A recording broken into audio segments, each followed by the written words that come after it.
Halo, aku di sini ditemani sama Mas. Noval. Oke, dan di sini aku mau tanya-tanya soal beberapa hal. Oke, pertama, Mas Nopal di sini umur berapa nih kalau boleh tahu?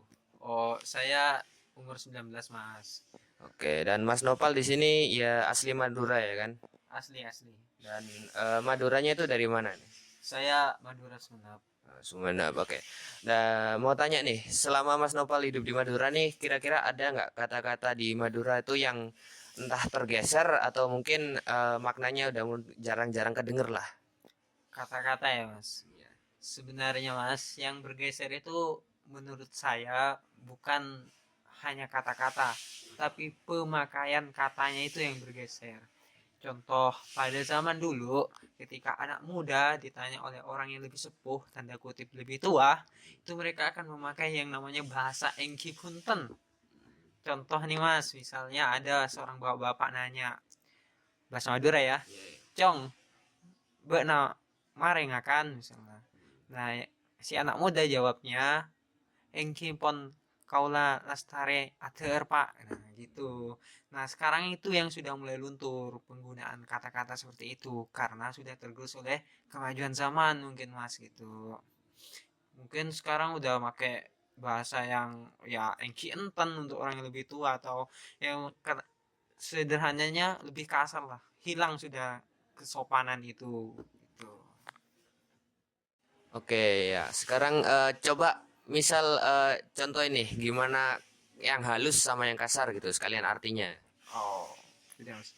Ya tadi saya kan sempat nyontohin tuh Mas yang cong mbak nama rela makan tuh artinya tuh dalam bahasa Indonesia itu nak kamu udah makan gitu. Nah jawabnya engki pon kola lastare ater pak. Ya, itu iya pak saya sudah makan gitulah.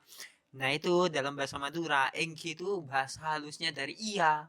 Nah, terus kaula itu juga bahasa halusnya dari aku. Nah, kalau ater itu bahasa halusnya dalam Madura itu dari makan. Kalau bahasa kasarnya bisa ngakan, itu ngakan bahasa kasarnya.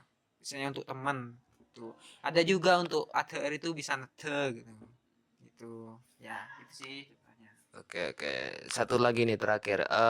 Kira-kira apa faktor besar kenapa ini udah jarang dipakai tuh? Kenapa nih?